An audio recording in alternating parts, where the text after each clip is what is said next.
हमारी जिंदगी में कहानियां कितनी इम्पोर्टेंट है ये शायद मुझे आप लोगों को बताने की जरूरत नहीं है। जब छोटे बच्चे थे तब हमारे घर में हमारे माता पिता या हमारे नाना नानी हमें कहानियों के जरिए नई नई चीजें सिखाते थे। ऐसे ही हमने सीखा कि कहानियों से हमें चीजें जल्दी समझ आती हैं। चाहे स्कूल हो चाहे कॉलेज हो, हमें ड्रामास के थ्रू, स्टोरीज के थ्रू नई नई चीजें इंट्रोड्यूस कराई जाती हैं। फिल्में हमारी जिंदगी में कितनी इंपॉर्टेंट है ये हम सभी भली भांति जानते हैं। जैसे जैसे दौर बीतता गया, अलग अलग फिल्में हमारे सामने आती गई। अलग अलग सोशल मैसेजेस हमने फिल्मों के जरिए देखे। चाहे वो जिंदगी का पाठ सिखाना हो, चाहे कोई बदलाव लाना हो, फिल्में हमेशा ही एक क्रांति के रूप में हमारे सामने आती रही हैं। चाहे सीरियस हो, चाहे कॉमेडी हो, चाहे थ्रिलर हो, सभी फिल्में हमारे लिए बहुत खास और यादगार बन जाती है। अब आज मैं आपको मिलाने जा रही हूं वडोदरा के एक ऐसे प्रोड्यूसर से जिन्होंने बनाई है एक फिल्म जिसने ना केवल देश में बल्कि देश के बाहर भी अपना नाम कमा लिया है। मैं आपको मिलाने जा रही हूं वडोदरा के दीपक परमार जी से, जिन्होंने एक फिल्म बनाई जिसका नाम है चातर। मैं ज्यादा नहीं बताऊंगी इस फिल्म के बारे में, क्योंकि इस फिल्म के बारे में हम सीधे सीधे जानेंगे इस फिल्म के प्रोड्यूसर दीपक परमार जी से। सबसे पहले मैं आपका स्वागत करती हूँ sir. Thank you so much आने के लिए। थैंक यू वेरी मच जी, अब जैसे मैंने कहा ही है कि चातर ये फिल्म, तो सबसे पहले हम शुरुआत करेंगे कि चातर जो टाइटल है इसका क्या मतलब होता है और ये फिल्म का कॉन्सेप्ट क्या है, किस बारे में है ये फिल्म। एक्चुअली क्या है कि हम लोग हमारी रोज बरोज की लाइफ में बच्चों की बात सुनते हैं, मगर उनके मन में क्या चल रहा है उसको कोई करना नहीं चाहता। बच्चे जो होते हैं मन के सच्चे होते हैं, वो ऐसे होते हैं कि वो आसमां के तारे जमीन पे लाना चाहते हैं और खुद चाँद पे बैठना चाहते हैं। उनके पास हर चीज का सॉल्यूशन होता है, और खासकर गरीब बच्चे जो रोज बरोज की अपनी लाइफ में अपने आस पास जो समस्याएं देखते हैं उनका समाधान ढूंढना चाहते हैं, मगर उनकी कोई बात सुनता नहीं। तो इसी बेस पर हम लोग ने एक फैमिली लिया है जहां 4-5 बच्चे इकट्ठे होके अपने गांव में जो समस्याएं होती है उस समस्या का हल ढूंढने की बात करते हैं। उसी के बेस पर यह मूवी है चातर। चातर बोले तो जो शब्द है, सच में आपने बहुत अच्छा प्रश्न पूछा। चातर का मतलब है कि जो नया चीला बनाता है, हमारे गुजराती में बोलते हैं क्या, नया रास्ता जो तराशता है, जो नया रास्ता तराशता है उसको गुजराती में बोलते हैं चातरता, यानी कि कंडारता है। तो जो नया रास्ता बनाता है उसको कंडारता है, चातरता है या चितरता है, उसको चातर बोलते हैं।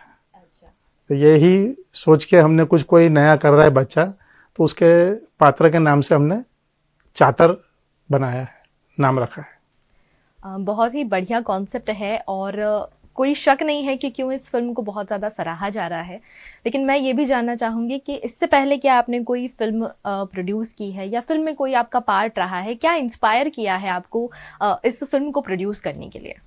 एक्चुअली क्या है, मैं पिछले कई सालों से, तकरीबन 5 सालों से मेरी कई लोगों से मुलाकात हुई कि मैं फिल्म बनाऊं, मगर कहीं पर भी बात नहीं बन रही थी। मगर जब कुछ अच्छा होना होता है तो कुछ अच्छे लोगों का जमावड़ा हो जाता है। मेरे साथ भी यही हुआ। जो मेरे डायरेक्टर थे उन्होंने मेरी बात मानी, और मैं पिछले कई सालों से इस फील्ड में आना चाहता था, मगर मुझे एक सही प्लेटफॉर्म नहीं मिल रहा था।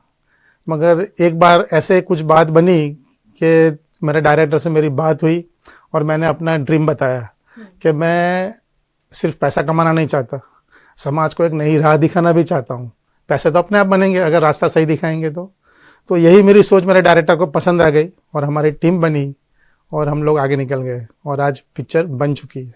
जी, ये फिल्म बनी है और जैसा आपने कहा कि फिल्म का कॉन्सेप्ट भी बहुत बढ़िया है।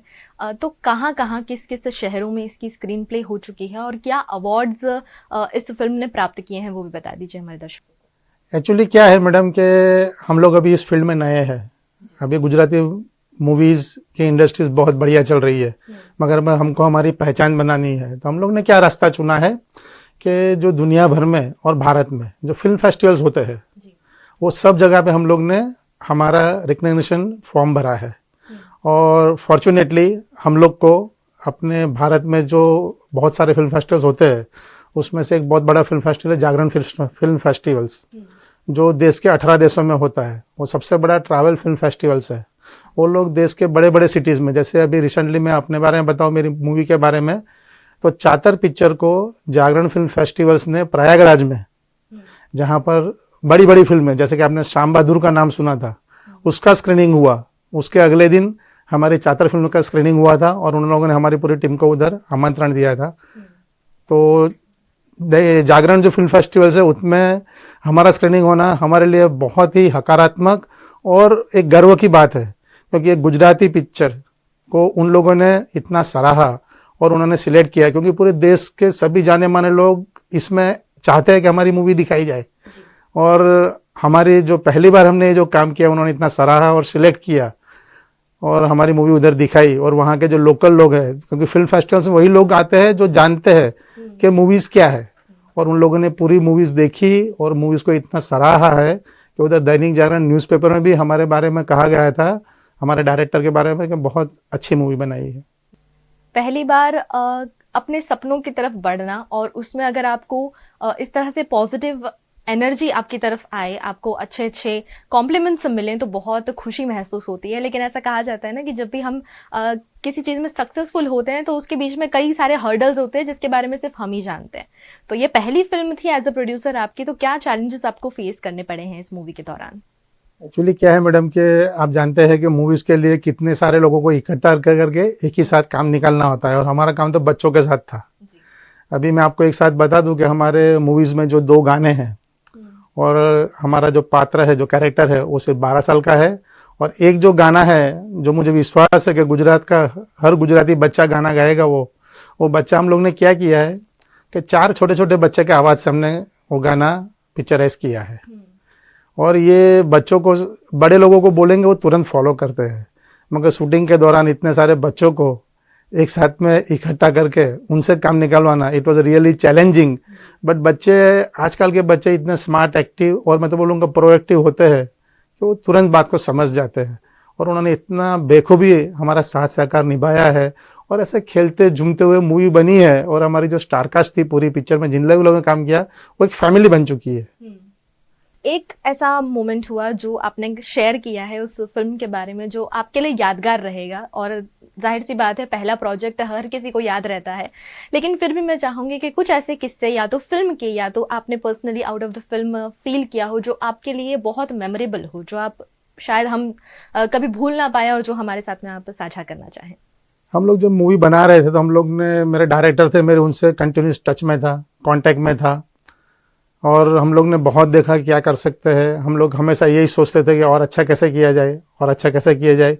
उसी वक्त हम लोग सोचते थे कि बच्चे परेशान करेंगे, मगर उस समय एक वाक्य ऐसा हो गया कि जो हमारे मूवी के जो एक लीड कैरेक्टर है मौलिन नायक, जिनको डाकला फेम बोलते हैं, मौलिन नायक जो अरिजीत सिंह के प्रोग्राम में जिन्होंने डाकला बजाया था, वो भी हमारे मूवी में हीरो है। उनका ही तबीयत खराब हो गया। अभी हम लोग दूर दराज एक गांव में शूटिंग कर रहे थे और उनका तबीयत खराब हो गया। सब लोग को चिंता थी बच्चों की, मगर इनका हो गया। मगर बच्चों ने उस समय भी क्या साथ सहकार निभाया, तुरंत उनको लेके इमरजेंसी में हम लोग अहमदाबाद सिटी आए, उनका ट्रीटमेंट करवाया और वापस गया। उस दौरान वो जो वक्त था, उस समय सबको पॉजिटिवली एक साथ बांध के रखना और मोमेंटम जो था उसको इंटैक्ट रखना, उस समय जो पूरे टीम ने एज ए फैमिली जो एक दूसरे से कोऑपरेट किया और ऐसा बर्ताव किया कि जैसे कुछ हुआ ही नहीं है, और फिर भी उसके आने के बाद भी मूवी ऐसे चली कि जैसे कुछ हुआ ही नहीं है। तो उस समय जो लोगों ने जो कोऑपरेशन दिया, जो साथ सहकार दिया, वो बहुत ही बढ़िया था, और मैं वो साथ सहकार कभी भूलूंगा नहीं। अच्छी सोच के साथ जब हम कोई काम शुरू करते हैं तो उसमें अच्छे लोग और अच्छा वक्त, सब कुछ हमारे साथ अच्छा अच्छा होता चला जाता है, जैसे आपके साथ हुआ। इस चर्चा का अंत में इस तरह से करना चाहूंगी कि अब अगली बार आपका कौन सा प्रोजेक्ट हमारे सामने आएगा? कोई ऐसा प्रोजेक्ट जो आपके दिमाग में हो कि अब इसके साथ मुझे लोगों के सामने आना है? देखिए, बात ऐसी है कि जब भी हम कुछ दूसरा करना चाहते हैं तो हम लोग पहले जो किया है उसमें से कुछ चीज ऐसी पकड़ते हैं जो हमें प्रेरणा देती है, मोटिवेट करती है कि मैं ऐसे ही कुछ दूसरा काम भी करूं, कुछ आगे बढ़ूं। मेरा ये जो मूवी पहला है उसमें एक सीन ऐसा है, क्योंकि मैं उसकी बात जरूर करना चाहूंगा, क्योंकि मेरे पिक्चर में एक सीन ऐसा है जो मुझे इतना मोटिवेट कर रहा है कि ये सभी लोग जब कोई नया काम चालू करता है यही चाहते हैं कि पहला आखिरी होगा, मगर मुझे वो सीन ने मुझे प्रेरणा दी है कि मैं दूसरा प्रोजेक्ट करूंगा। और मैं आपको बता दूं कि ऑलरेडी मेरा दूसरा प्रोजेक्ट चालू हो चुका है, उसका कास्टिंग चल रहा है। हाँ, और हम लोग ने पूरा तकरीबन 70% कास्टिंग हो चुकी है, और उस स्टोरी राइटिंग भी चालू है, स्टोरी भी 90% कंप्लीट हो चुकी है, सिर्फ फिनिशिंग बाकी है। बहुत बहुत शुभकामनाएं आपको आपके अगले प्रोजेक्ट के लिए। और अंत में अगर आप हमारे दर्शकों को कुछ कहना चाहें तो क्या मैसेज देना चाहेंगे? First of all thank you VNM कि हम कोई अपॉर्चुनिटी दिया कि हम अपनी बात आपके सामने रख सके। और मूवी आजकल गुजराती फिल्म इंडस्ट्री बहुत बढ़िया चल रही है, मगर फिर भी एक मोनोटोनस हो गया है। तो हम लोग ये बच्चों की बात को लेके आए हैं, जो गुजराती में बहुत कम बार हुआ है कि गुजराती मूवी में कोई बच्चों क्या चाहते हैं, कि बच्चों की क्या सोच है, उसके सब्जेक्ट को टच करते हैं। सोचो गांव में जो छोटे बच्चे बैठे हैं, सभी लोग, मैं आपको एक चीज बोलूंगा कि दशहरा के ऊपर सभी लोग रावण को जलाते हैं, मगर गांव के बच्चों ने मैसेज दिया है कि अपने अंदर की बुराई को जलाओ। ये हमारे मूवी का मेन सीन है जो मेरा बहुत ही प्यारा है, और मैं आप सब लोग को रिक्वेस्ट करूंगा एक बार आप जाके देखिए तो आप भी फैन हो जाएंगे। बिल्कुल, जो भी फिल्मों की सही परख रखता है, जो फिल्में देखना बहुत पसंद करता है और खास तौर पर अच्छी कहानियां देखना पसंद करता है, वो सभी दर्शक जरूर आपकी फिल्म को देखेंगे, सराहेंगे। और क्योंकि हम कहते हैं कि कलाकार कलाकार होता है, चाहे छोटा हो या बड़ा हो। और हमारे शहर से जब एक कोशिश सामने आ रही है तो ये हमारा भी फर्ज बनता है कि हम भी उन्हें सपोर्ट करें। हम उम्मीद करते हैं कि जो भी दर्शक हमें देख रहे हैं वो सब दीपक जी को सपोर्ट करेंगे। उनकी ये फिल्म जो उन्होंने बनाई है, बहुत प्यार से, बहुत मेहनत से बनाई है, जिससे काफी जगह से सराहा गया है। तो हम भी एक योगदान दें, हम भी इस फिल्म को देखें और इस वीडियो को ज्यादा से ज्यादा लोगों तक शेयर कीजिए, ताकि वडोदरा के जो कलाकार हैं, उभरते कलाकार हैं, उनको एक प्लेटफॉर्म मिल सके। मैं बहुत बहुत शुक्रिया कहना चाहूंगी आपका हमारे वीएनएम टीवी में आने के लिए, हमारे साथ जुड़ने के लिए और आपकी जो किस्से कहानियां थी वो साझा करने के लिए। थैंक यू राजू मैडम, मैं भी आपको शुक्रिया अदा करना चाहता हूँ, और साथ में वीएनएम का भी। उन्होंने हमें इस अपॉर्चुनिटी दी कि हम अपनी बात पब्लिक के सामने रख सके, खासकर जहां मेरा जन्म हुआ वो सिटी के पब्लिक के सामने रखे। Thank you VNM. फिर लौटेंगे वीएनएम टीवी पर एक और कहानी के साथ, तब तक देखते रहिए वीएनएम टीवी।